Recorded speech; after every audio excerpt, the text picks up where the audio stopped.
What's going on, everybody? Welcome back to Talk Sports with Jake. Hope you're all doing well. Got a great show for all you guys and gals today. Maybe to have a guest coming in. Gotta be sure to stick around to find out because this first segment is my Major League Baseball segment. It will not be during this segment. That I can pretty much ensure it will be during the college football segment. So stick around. Looks like that's what we're going to be getting.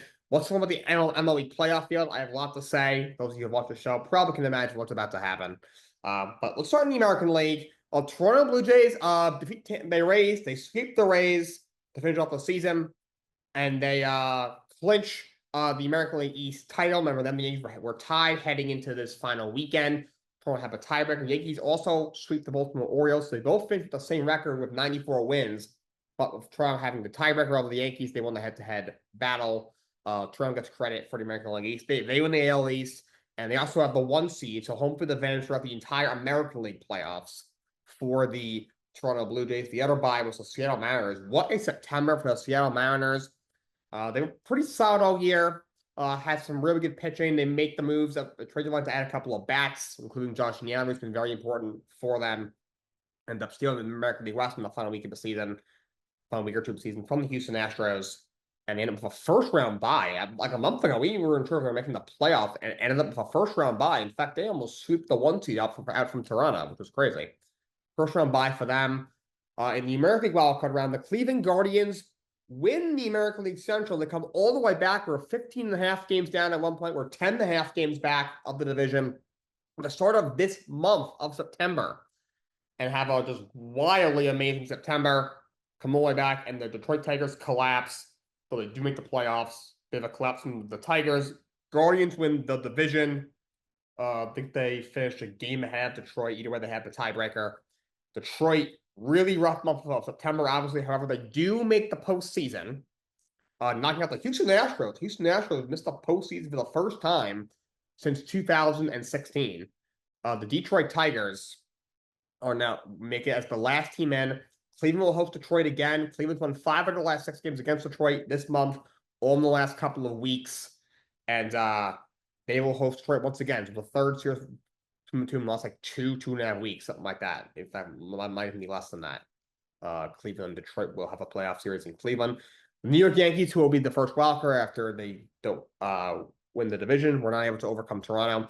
They will host the Boston Red Sox in the wild card round. Yankees, Red Sox, the last time they had a playoff series, these two teams, of course, very storied rivals. I believe it was 2018 when Boston won it all in the division series. Boston beat them.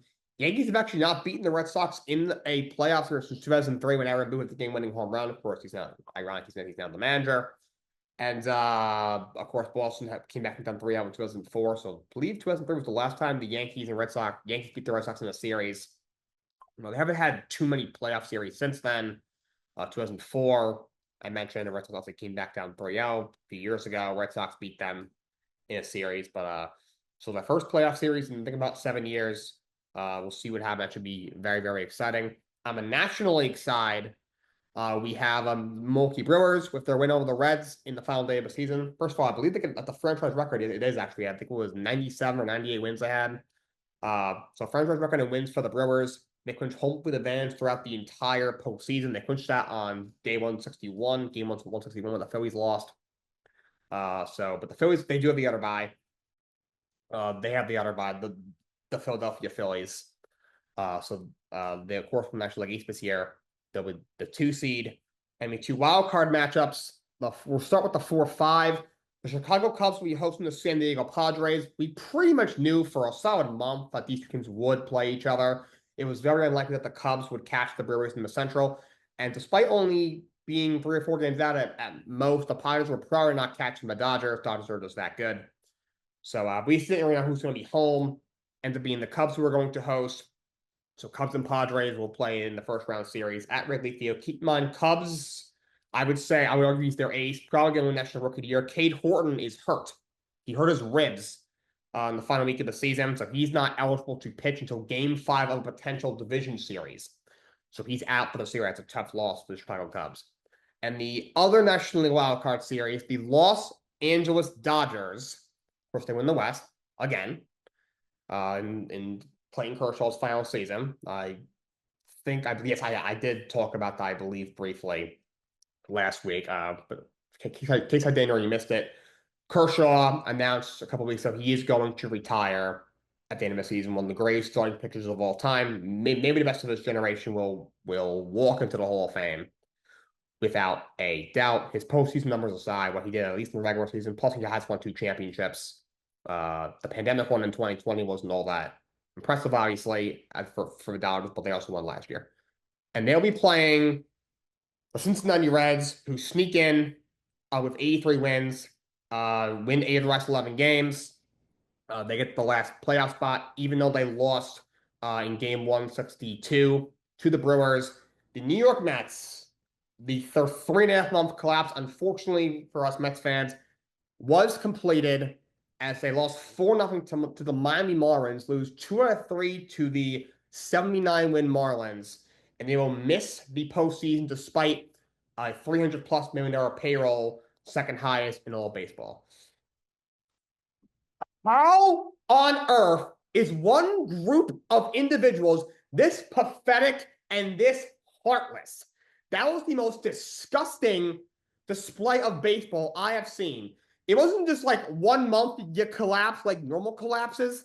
It was a 3.5-month slow, methodical, painful, just gutless collapse from a bunch of worthless individuals. How David Stearns thought this pitching staff was going to survive, I have no idea. David Stearns is such a bum. He is an idiot. He can take his stupid Ivy degree and stick it up his worthless ass. I'm tired of his stupid, cringy-ass smile. He can go F himself for all I care, okay? I do not like that man, if you could not tell, okay? He sucks. He's absolutely terrible. He thinks he's in rinky-dink Milwaukee. You're not. You're in Queens, New York, my guy, okay? Big market, richest owner in the sport, expectations. It's not rinky-dink Milwaukee where all they care about is cheese and the Green Bay Packers and football, okay?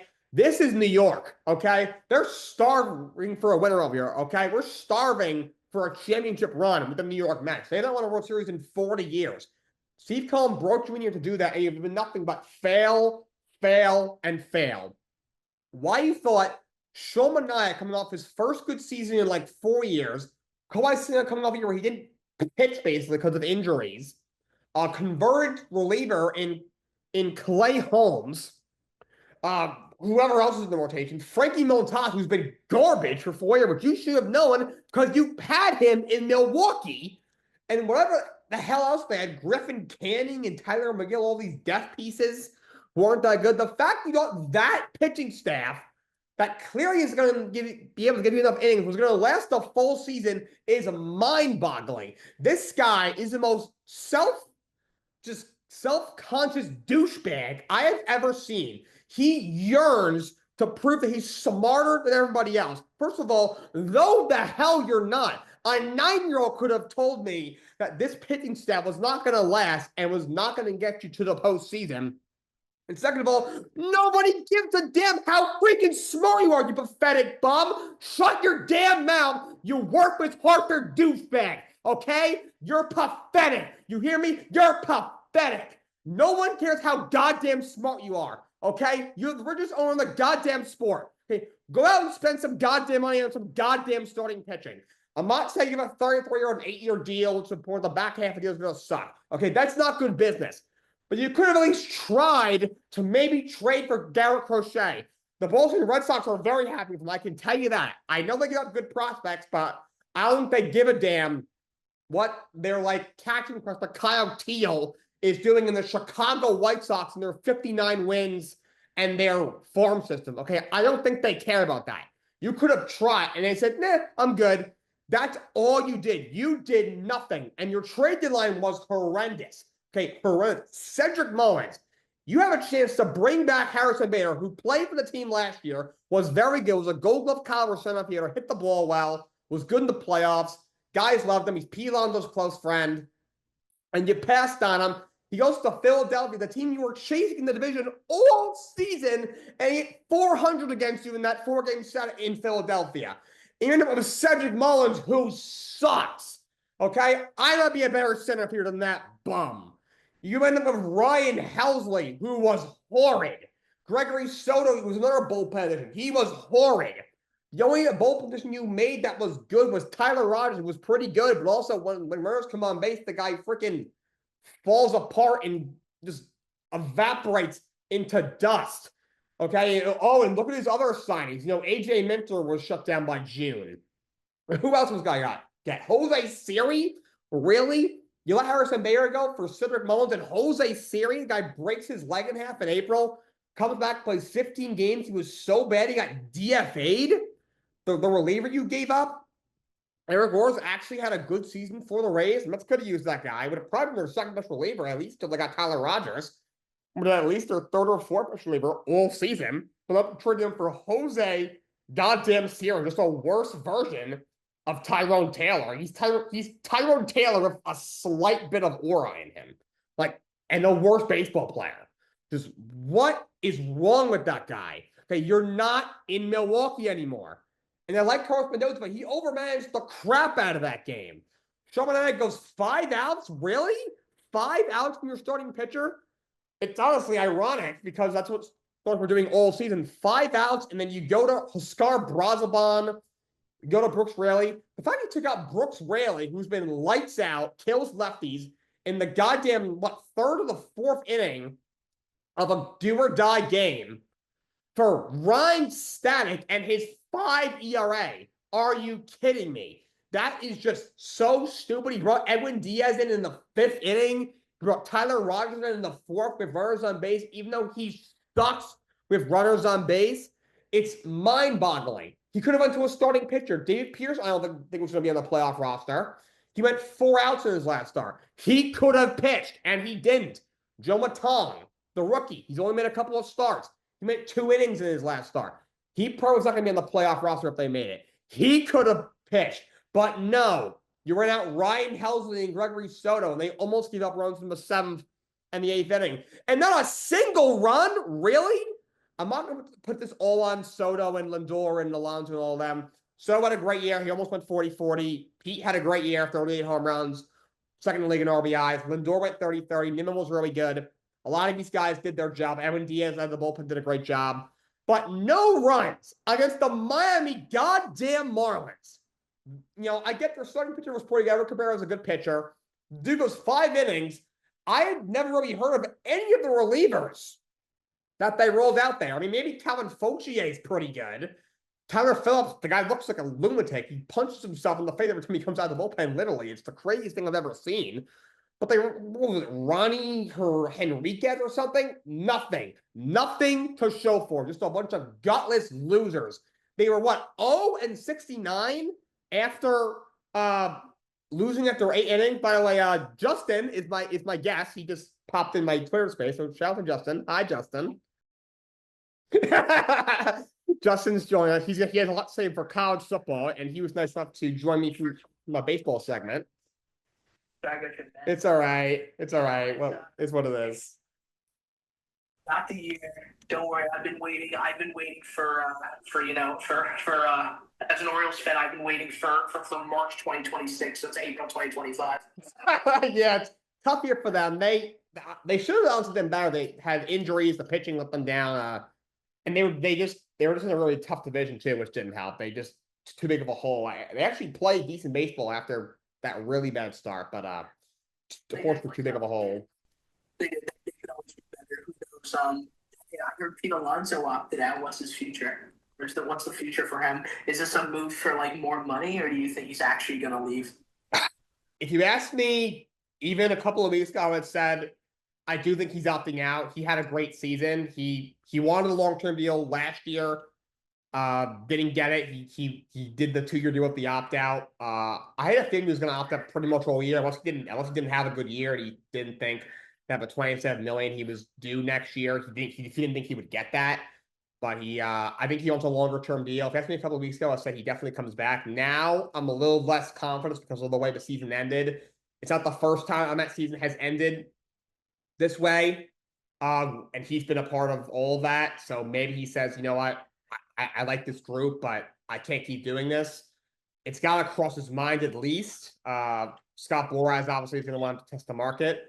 I really do think he comes back. He has said repeatedly that he loves New York, he loves the fans, he loves the team, loves the organization. So I do think he'll come back, but it's less certain than it was even 2 weeks ago because this is just a historic collapse by the Mets.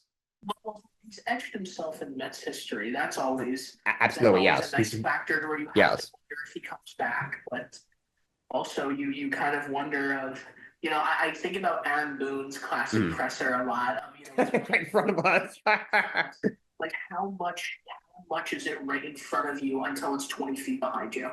Yeah, exactly. Exactly. Anymore, like the window. Like I mean, look at it for the Yankees. I mean, he'll probably say that when Aaron Boone will probably say that when he's down 3-0 in the playoffs. Yeah. And when he's done. Just needs hit the baseball. Very unfortunate. I want to jump in on this real quick. Like I said, very unfortunate for the Mets here. Just like I know, I watched it yesterday. I was at a bit of a loss for words. I couldn't. 21 games over 500 to 5 games over is just. I mean, it's in no matter what team you're a fan of. I mean, that's just white out. It's terrible. It's terrible. They were they were 21 or 20 games over 500 in June, and then you finish with 83 wins. That's just terrible. They were 17 games under 500 after June 13th. Yeah, I'm not sure if you talked about it already, but Steve Cohen actually tweeted out apologizing for it. Do you accept his apology as a Met fan? I'm glad that he did that. It shows him maybe he's at least gonna try. But until I see results, it kind of means nothing because Mets fans have dealt with this over and over and over again, even before he bought the team. Unfortunately, I don't even blame him because he only bought the team 5 years ago. But it doesn't mean anything unless he puts the product on the field. Yeah, I mean, I agree. I personally would give Mendoza one more year. He did take you to an NLCS for a team that wasn't even supposed to be there at that point. Definitely not. Like he took you to an NLCS with a way worse team than this. Yeah. Like this team, and you could argue that this team that he had should have at least walked to the playoffs. Absolutely. Would they have beaten the Dodgers? Who knows? The Dodgers are a great baseball team. They're a phenomenal baseball team. But would they have at least taken the Dodgers to 7 in a series? Yeah, probably. Yeah. They could have done it. What I would do next year, because you already talked about pitching, it's incredibly valid, but I wouldn't do what they did back in, what was it, 23, 24 or something? Yeah, you don't give 2 40-year-olds a lot of money. Yeah, don't make the same mistake to where you pick up a 40, you coerce Clayton Kershaw to come out of only for him to pitch 2 innings and then blow out his arm and have to be out for Tommy John surgery. That's what you got to avoid. Just don't do it. And then end up trading him to the Rangers. Exactly. Just like don't do that. Get all of it. I know he's still under contract, but why not at least try your hand at getting Paul Skeens? They can't afford it. They should. They gotta somehow. I even think they should call the Tigers about Trick Scuball. I mean, the Tigers aren't as hopeless as the Pirates. They made the playoffs. They almost did. They collapsed as well, but they skinned their teeth. They did collapse as well. Skin their teeth. They got in. If the Tigers are smart, they'll give him a blank check in the offseason and extend him. But that's also a lower market team. If they like, we can afford this, maybe he gets moved. But Skeens is a guy. I mean, I don't know what the Pirates are doing over there, but he's not going to re-sign with them once he hits the market. No, first of all, he's not winning crap over there. No, but he's also not the reason why they're losing. Exactly, yeah. He had a sub-2 ERA of a full season, which is just insane for a starting pitcher. So if I'm him, I'd be like, guys, get me out of here. I can't keep doing this. Yeah, no, I wouldn't keep doing it either. I mean, I'm sure Livy Dunn will have moving to New York. Livy Dunn will make do. wherever. The Orioles need a couple of good pitchers here and there. I'd be very happy with that. Yeah, I think she'd manage them both, especially if her boyfriend gets a $300 million contract. I mean, she doesn't need the money either. No, no need. She's probably more money than them. Dunn is in a very nice position Yes. to do whatever she wants. But look, I don't want to stop your rant. I mean, whatever else you got to say about the Mets, you might as well just continue before I yap about college football. I mean, I'm just going to pretend that the NFL isn't on today. I to sum everything up, the fact that the Reds lost. The Reds lost yesterday, and the Reds still couldn't win. Like, the whole point was, they have a tiebreaker, they're going to win because the Brewers already have nothing to play for. The Brewers beat them, and they only pitched their starter 2 innings to rest him for the next round. And you still couldn't get it done. Freaking lifeless against the Marlins. It's just terrible and pathetic, and just, it's Loserville over there. I call Stearns the geekosaurus. Such a geek with a stupid little smile. He gives up this like Harvard nerd, thinks he's smarter than everybody else. Just I'm surprised he's not an engineer, honestly. Justin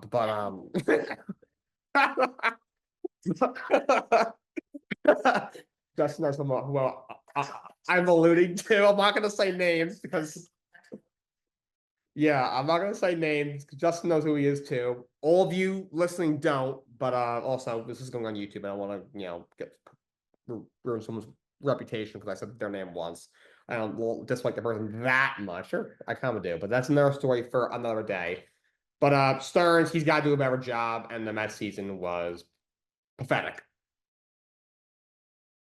All right, everybody, let's talk some college football. Justin, I know you had a lot to get off your chest, so talk to me. Yeah, man. Look, I want to first talk about the absolute cinema of the ACC right now. I don't know who the hell set that on fire before the season started. But who would have ever suspected that Clemson would be 1-3 going into this? Yeah, they have been so bad. It's been unbelievable. They've been bad. I just want to start off with Brent Key, the coach of Georgia Tech, should walk with Coach of the Year this year. Yeah, they're playing good football. Does that dude need to beat somebody? Need to absolutely humble a team before people start to realize that they're actually good at football. 5-0. Back to 3 years ago, we were sitting in the at the sitting duck. That's a throwback. When we saw that the Miami, they fumbled instead of taking a knee. Yeah. And Georgia Tech has a game-winning drive. People said, "Oh, that's a great win," but it was more of a mistake on Miami. Fine. Next year, they go play Florida State in Dublin. Win by a field goal when they were nationally ranked. People then said, "Okay, great win, but they were bad all year. So what's the big deal?" Then he beats Colorado this year. Yeah. And they say, "Oh, well, Colorado's bad because they don't have Shedeur and Travis Hunter." Okay, valid. And then they beat Clemson on a last-second walk-off field goal. Literally to the second, golden toe. Perfect. It was curved. It was beautiful. And they're still saying that Georgia Tech is not, and they're still finding some excuse to discredit a Georgia Tech win. I don't know what more this guy has to do. I really don't. If he's done a really good job there, Georgia Tech is 5-0. They came in ranked 16th in the country. I'm sure they're higher now. I'll talk about the AP rankings tomorrow. But Haynes King, another good game, 20-42 for 243 yards and a touchdown. Georgia Tech gets by Wake Forest, 30-29 in overtime. They are ranked, like I said, they're at least in the top 16. They're 5-0, 2-0 in the ACC, and they have a shot to be in the ACC championship game. And if they win the ACC, they get an automatic spot in the college football playoff. They did, and that should be your coach of the year. Absolutely. That's who it is to me. That's who it is to me. But I also think we need to have a conversation. I'm talking biases aside. I think it's time to have a conversation about James Franklin. Oh, but yes, we have to. First of all, Dante Moore is my hero. He's balling. stuck in a tree, and Dante Moore is not there to get him. Staying in that's not true. The tree. It's just not. When I think of heroes, I think of Dante Moore. He is balling out, and he showed it. And showed against Penn State at a whiteout game, which for people listening or watching this over Zoom, the whiteout game, there's no actual implication to it. It really is it's literally an intimidation tactic. Yeah. Everybody dresses up in white, so then they walk in a sea of white, and everyone's crazy, and there's 113,000 people in the stand. They blend in with the players. They blend in with the players. They blend in. Their jerseys. Puts any opponents out of plain sight because all you're seeing is white, and you can't see the all two Oregon Ducks fans in the But of course, coming into this, people have said that Penn State can't win the big game. Right. And everybody, all the deniers say that of course they can. Look at how they beat Nevada after all. Let's remember Nevada. Because Nevada is totally your star, your big, team here, your premium team. And look, to Oregon's credit, they didn't play anyone phenomenal going into this game either. They played Northwestern, they played Oregon State. Yeah. They did not, but they didn't play a real opponent. So both of these teams were in a prove-it game. Yeah. Here to see if they were the real deal. And surprise, surprise, when it matters most, Penn State absolutely fumbles the bag. They did. I was watching that game with my dad. I said, Drew Aller is not good at football. He's not what's right. And he throws this one touchdown pass to cut the lead down to 3. Mm-hmm. My dad says, see, that was actually a pretty good throw. I said, yeah, you're right, but a broken clock is right at least twice. That's what I said. And after the game, I was like, I have to find a Penn State local person. So I found somebody. And all these Oregon fans were heckling him, being like, fire James Franklin, fire James Franklin. And this is where it leads up to the conversation that I want to have, because this guy said, you know what? You're right. He said, it's time. I can't see how you deny James Franklin. So what I do, do you think it's his time to go? I think it is. He is 4-21 against top 10 teams. That's he's Matt Rule. He's become Matt Rule for somehow, some way. It's honestly mind-boggling how a guy you're in the Big Ten. As long as he's been there, it's basically been just Michigan and Ohio State. Now, Ohio State is elite of the elite, defending champs. Michigan has been very good since once Jim Harbaugh took over. They had that nice run, winning the national championship. We're not good last year, are a little bit better this year off the freshman quarterback. So you people saying they're going to be the 5th best team in the country have to chill out on that. But they're not amazing. They're still solid. Yeah, they'll win 8 games. They'll make a bowl. Maybe they'll win that game, but I don't think they're going to the college football playoff. Though they'll probably find a way to beat Ohio State again, because that's kind of just what happens. But my point is, the fact that they have not, I'm not even sure if he has a Big Ten championship, but 4-21 against top 10 teams when you're coaching at Penn State is embarrassing. And I don't understand how he's lasted this long. I get holding on to him last year. He was in the college football semifinals. But also, you should have beat Notre Dame. The fact that you threw the ball late in that game was, and kind of in the costing your team the game, was terrible. That team was loaded last year. You have a young quarterback in Aller who played well last year, a really good running game and elite defense, and you couldn't beat Notre Dame and Riley Leonard and the Notre Dame Fighting Irish. And just every time the guy plays a real team, he comes up short. Unless something crazy happens this year, I don't see how this guy has this much of a longer leash. I get it. Before he took over, the program was a joke. He turned them into a very good team, but at some point, you have to be able to move Benito. And to this point, he has not. He has not been able to do so. The closest he's gotten is the semifinals. Not even close. He hasn't even been close. And then the only reason why he gets there, he gets to the semifinals, is because of the 12-team playoff. Yeah. And look, I don't have an issue with the 12-team playoff, but it made a lot of teams I mean, look, if you're an Ohio State fan, you love the 12-team playoff. You Yeah. absolutely love it. If you're a Ducks fan, you probably hate it. Mhm. But I'm a Ducks fan. I don't hate it. I appreciate the added competition, the added content. Mhm. But I think what's also crazier as well is you go in is like before the season started, the top 3 quarterbacks in people's eyes were Drew Aller, Garrett Nussmeier, and Cade Klubnik. Not one of those guys have proven that they are a good enough quarterback. No. In the NFL, none of them have. And they're all favorite. They were all projected to be like #1 overall pick in the draft. No way. Out of those 3, only one of those quarterbacks has 1,000 yards of offense, and that's Garrett Nussmeier. Yeah, they have not looked great. They don't look great. No, and to put into perspective, like, I'm not trying to be a Dante Moore Glazer or anything, but like the dude has 14 touchdowns. He's played really well. He's been balling out.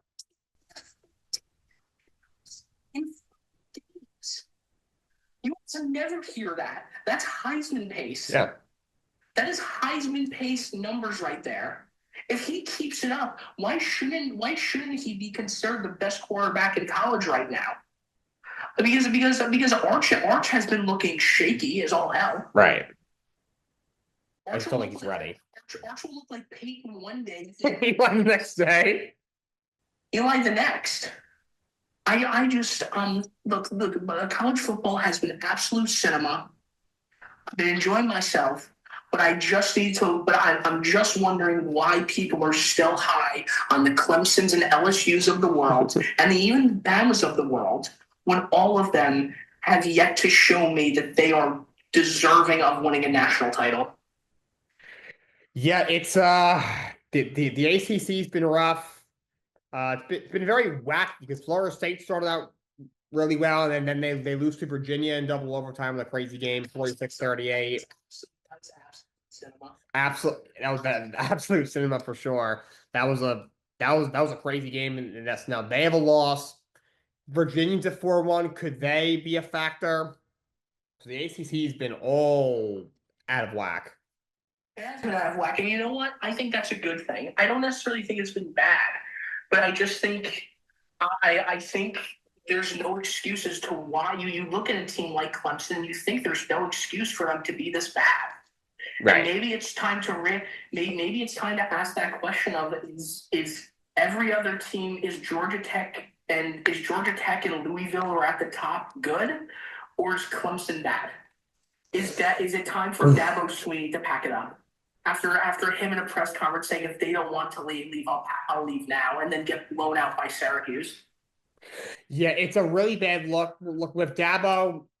A lot of people don't like him. I've liked him for a lot longer than a lot of other people have, but at the same time, he's gotten a lot of flack for not using the transfer portal. His recruits are all coming right out of high school, and he was just overmatched in that aspect. And he finally kind of used the portal this year, and it's done nothing because the team sucks. He talks a lot for a guy who, has not really competed for a national championship since Trevor Lawrence left, and that was 4 or 5 years ago.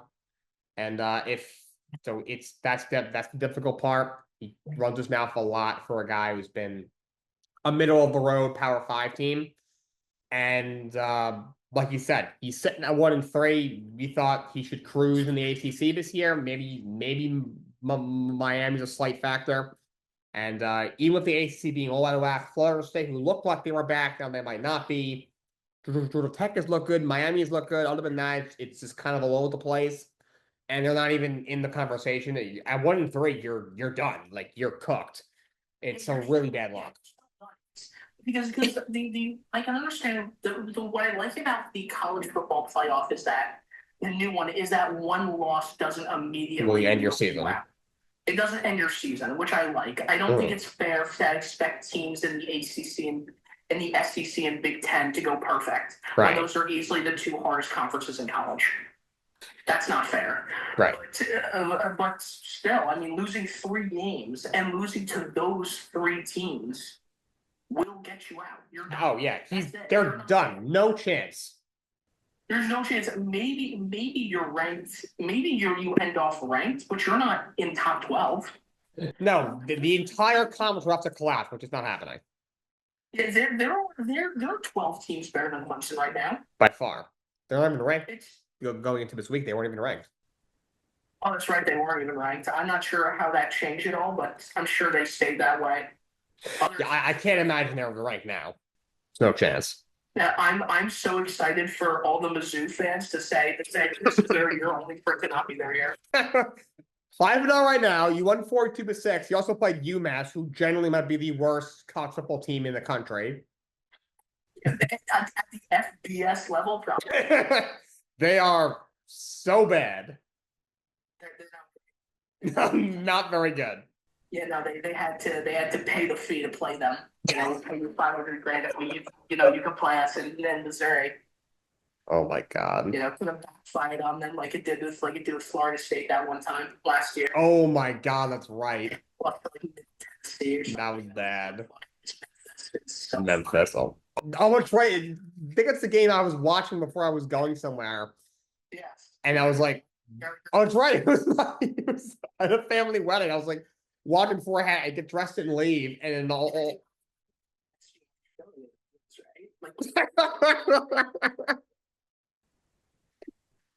Of course they did.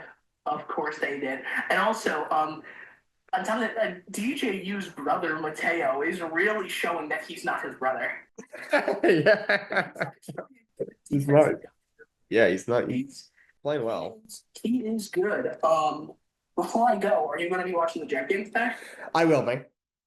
I will be as well. I mean, I guess you move from Tyrod Taylor to Tyrod Taylor or Justin Fields, whoever they decide to go to. Yeah. Today. Both of which playing against Miami. Right. Which is, I know what all Jets fans are thinking. I'm ready to be hurt again. The season's over. Uh-huh. I'm saying 14-3 for sure. All right. I love the confidence, my dog. Let's go. Let's go. Hopefully Tua doesn't get hurt. No. Because then if Zach Wilson comes into the game, I think the Dolphins are gonna come back and win. I swear. No, I mean, what I think is if they're smart, they start Quinn Ewers. At this point, might as well try something else. What has Tua ever proven, and what has Zach Wilson ever proven on the Jets that Quinn Ewers hasn't proved? The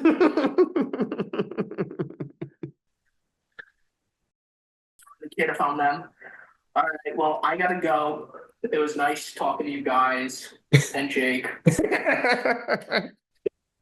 All right, bye, guys. Thank you, Justin, for popping in. Thank you for adding to my Mets conversation. And thank you for your dialogue on college football. Got text him yesterday. He asked me if I was going live today because he wanted to start a dialogue, was the term he used about college football.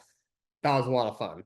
But to finish up, also on Friday, along with the Florida State game, Arizona State, a small upset over number 24 TCU, 27-24. Leave it, their quarterback, 27-39 for 291 and 2 touchdowns. Arizona State playing pretty well, 4-1. The Big 12 was kind of up for grabs, like it was last year. Into the Saturday slate, number 1 Ohio State beats Washington 24-6, saying 22 of 28 for 208 and 2 touchdowns. Jeremiah Smith, 8 catches, 81 yards, and a touchdown. Not a surprise. Ohio State takes care of business. They remain 4-0. Just talk about what Justin. Oregon picks up the win over Penn State. Third with 24 in double overtime. Dante Moore, another great game, 29-39 for 248 and 3 touchdowns. Number 13, Ole Miss is a big upset over number 4 LSU, 24-19. Huge win for them. 5-0 and including 3-0 in the SEC. LSU suffers their first loss of the season. Number 7, Alabama upsets number 5 Georgia 24-21. Ty Simpson, 24 of 28 for 276 yards and 2 touchdowns. That was Georgia just cannot beat Alabama. I do not know what it is. Even worse, this is how they lost the game. They are going to seek it, and he gets shoved from behind, and where they're spotting it, it's going to be an Alabama. What are you doing, dude? It's, what is it, 3rd and 1, whatever it was, and you just jump on the pile? So unnecessary, so stupid. Kirby Smart must have ripped his ear off, not only when he got back to the sideline, but in the locker room after the game. It was probably a long practice for that guy today. That was so dumb, and ended up costing Georgia the game. But moving on, number 9, Texas A&M squeaks out a win over at Auburn, 16-10. Number 11, Indiana beats Iowa, 20-15. Surprise, surprise, another low-scoring loss for Iowa. Every year their offense is so bad. I don't understand why they won't make changes. Number 14, Iowa State beats Arizona, 34-19. They remain 5-0 undefeated in the Big 12. Number 15, Tennessee beats Mississippi State, 41-34 in overtime. Number 16, Georgia Tech, we talked about with Justin. They beat Wake Forest by a point, 30-29, remain 5-0. Number 18, Vanderbilt beats Utah State 55-35. Vanderbilt 5-0, playing really well. Paiva 26-34 for 321 and 5 touchdowns. Also runs for 79 yards and a touchdown. He's been playing some good football. Missouri, I mentioned, collapsed UMass. No surprise there, 42-6. Number 23, Illinois beats number 21 USC 34-32. So a big win for Illinois in Big Ten competition. Number 22, Notre Dame takes care of business against Arkansas 56-13. And Arkansas has fired their coach. They make a coaching change. So Bobby Petrino, who coached Arkansas way back in the day, he's their offensive coordinator. He's now the interim head coach. So coaching change for the Razorbacks, who are 2-3 on the year. And number 25, BYU beats Colorado 24-21. Colorado is not a very good football team. Recapping week 4 in the NFL. We got Sunday slate. Well, first let's talk about Thursday Night Football. I don't think I got a chance to talk about that. Seahawks get by the Cardinals 23-20. They improved to 3-1. Arizona drops to 2-2. Sam Darnold plays well, 18 of 26 for 242 yards and a touchdown. For Arizona, Kyler didn't look great overall. Marvin Harrison was way out of sync. He had a drop into the interception in the first half. Also, he had a really weak route that he ran earlier in that first half. It led to another pick by Kyler. The second half does step up, catches a touchdown, played a lot better. But at this point, we got to start talking about the Marvin Harris to Kyler Murray connection. It's really, really rough. I don't know why they're so out of sync, but something's definitely wrong. But Seahawks win on Thursday Night Football. Sunday, Steelers defeat the Vikings in the Dublin game, 24-21. Of course, runs for 350 and 2 touchdowns in the loss. Big game for Kenneth Gainwell. Runs for 99 yards and 2 touchdowns. Metcalf, 126 yards and a touchdown. The Vikings, they got to fix their offensive line. They already got J.J. McCarthy hurt. And of course, Wentz is in there. He's running for his life. 6 sacks for the Steelers. I get they have T.J. Watt and a good defensive line, but you can't have a quarterback, especially when you have a young guy in McCarthy you just drafted, or Carson Wentz, who's a backup. These guys are running for their lives. You can't have that. Steelers, they improved to 3-1. Vikings are 2-2.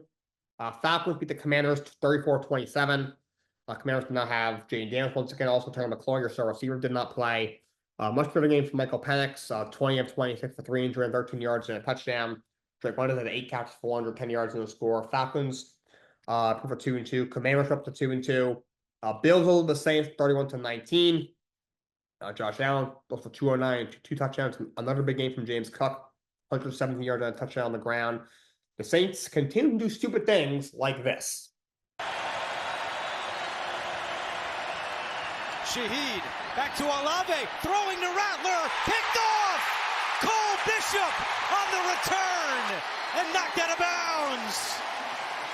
They try to... Should not be running that play. That was utterly ugly. Chris Olave threw an interception. Who would have thought?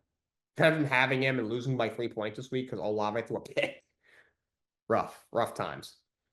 Saints are off 0-4. Bills are 4-0. Lions easily clear the Browns 34-10. Joe Flacco, might be time to pack it up. You're not sure what I mean. This is what I mean. Down. 3rd down and 8. Flacco under pressure, and it is picked off along the near sideline. Oh. What were you throwing at? That is one of the worst intercepts I've seen in a while. Not even a Browns receiver in the frame. 16 of 34 for 184 yards and 2 picks. Dylan Gabriel came in at the end of the game. I think you got to start him next week. Flacco he's done. The guy's done. He's had a nice career, Super Bowl MVP in 2011 or 12, whatever year it was. I think 2012. But he's almost 40. He's had a nice career. I'll take him as a backup, but his days of starting quarterback are well behind him. Gave Gabriel a shot. If you want to give Shador a shot, give him a shot. Who cares? You win 3-4 games, get a top 5 pick, and try and fix this disaster. Lions win. Amon-Ra, 7 catches, 70 yards, two touchdowns in the game. Patriots over the Panthers, 42-13. George made 14 of 17 for 203 and 2 scores. 101 yards for Stephon Diggs. Patriots, they looked better. Defensively, obviously looked better. Getting Chris Gonzalez back definitely helped a lot. Drake May's played some really good football, so that's a good sign for them. They're 2-2. Carolina's 1-3. They've looked really bad.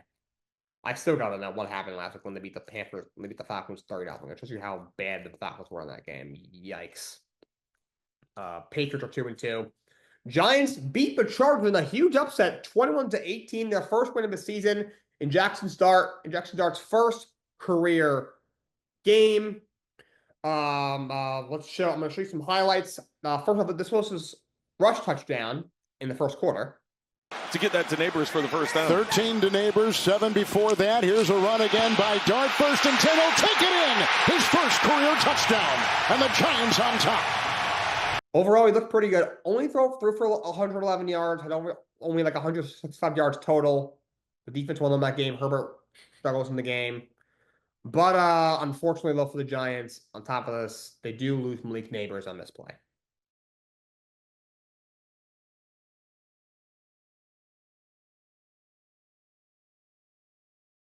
Tough loss for the Giants. He has a torn ACL. He's out for the year. Just a brutal loss for the Giants, who just put in Jackson Dart.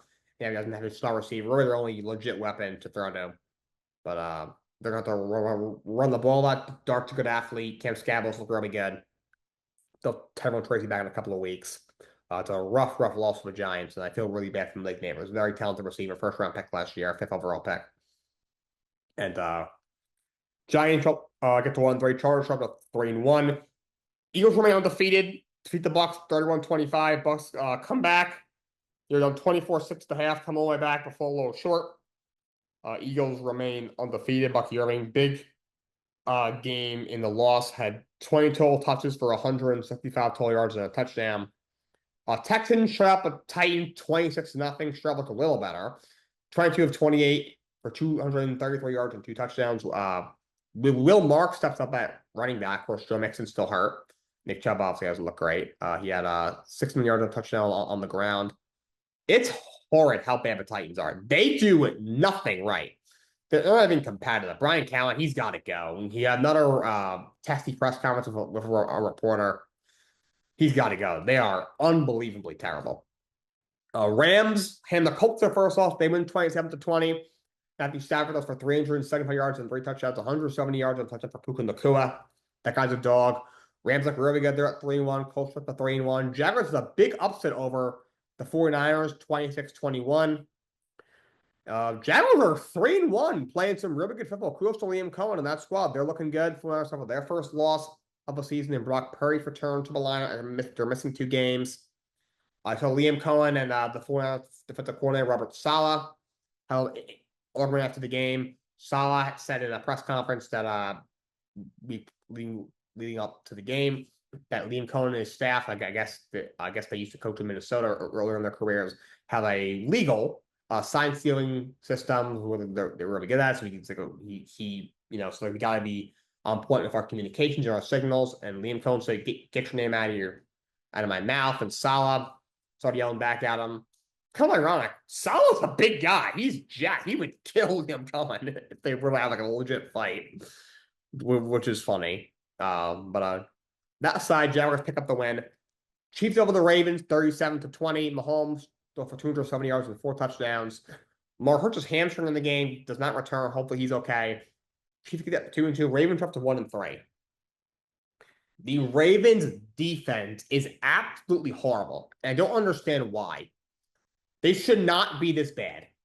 Roquan Smith is an all-pro linebacker. That secondary is loaded. Marlon Humphrey's still really good. You brought in Jaire Alexander in camp. He's still a good player when he's healthy. Kel Hammonds maybe the best safety in all of football.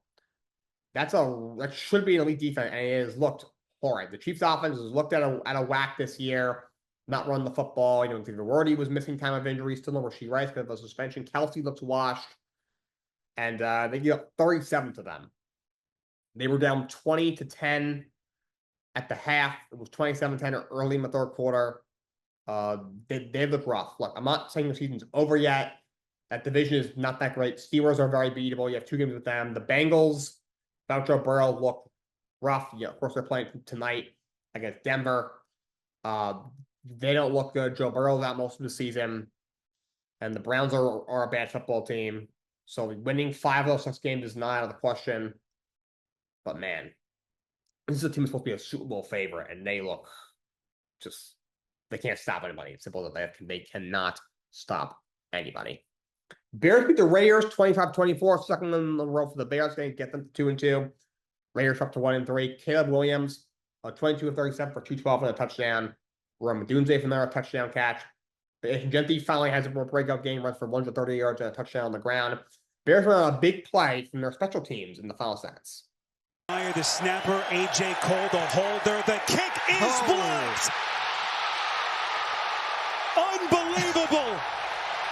Sunday Night Football, Packers, Cowboys, an amazing game. Micah Parsons returned to AT&T Stadium, ends in a tie, 40-40, a tie. The second highest scoring tied game in the history of the NFL. Don't get ties often, but they do happen.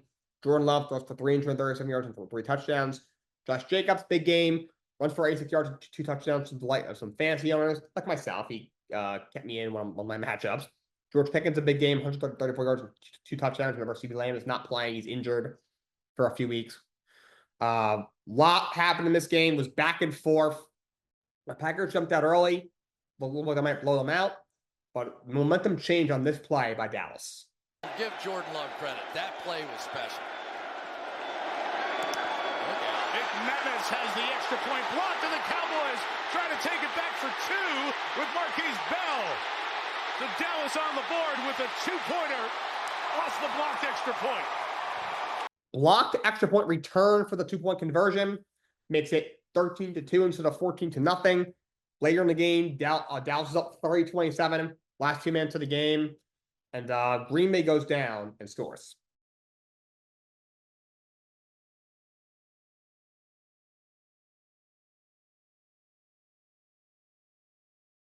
Love to Romeo Dubes makes it 34-30, but Dallas goes right back in the final minute, scores to take a late lead with 43 seconds left.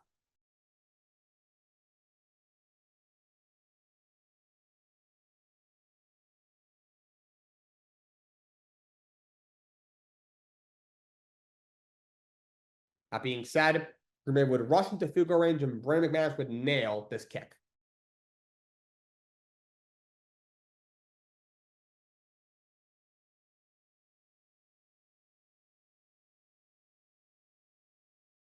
Took 3-yarder from Brandon McManus, as perfect as a kick as you can get, right down the middle. That was beautiful to watch. Then, in overtime, the game tied 37. Micah Parsons makes this huge play to keep the Dallas Cowboys at the end zone.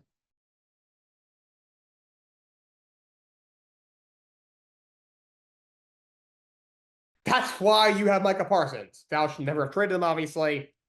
Big play. Much if you call that a sack, or if he technically gained a yard, or it was no gain. But touchdown saving tackle, arguably, from Micah Parsons. Dallas kicks a chip shot field goal. And then Green Bay Packers get deep into the red zone, chance to win the game late in overtime, but weren't able to do so, get a field goal, but was almost a disaster. They almost ran out of time.